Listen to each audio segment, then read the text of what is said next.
বন্ধুরা, আজ সকালে একটা অসাধারণ খবর আসে, যার মতে ভারতের হাতিয়ার সেক্টরে চোখ ধাঁধানো গ্রোথ শুরু হয়েছে। কারণ কি?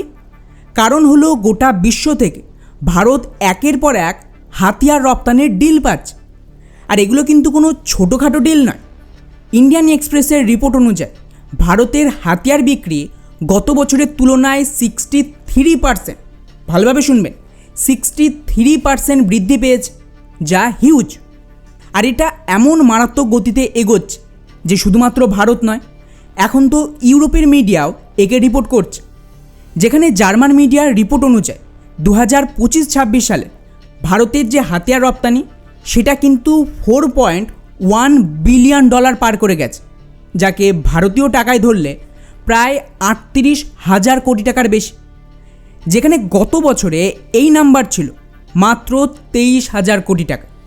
মানে ভাবতে পারছেন কী গতিতে ভারতীয় হাতিয়ারের ডিমান্ড বাড়ছে, যার আওতায় এই মুহূর্তে প্রায় 80টার বেশি দেশে ভারতের 145টা কোম্পানি হাতিয়ার আর বিভিন্ন ডিফেন্স ইকুইপমেন্টকে রপ্তানি করছে।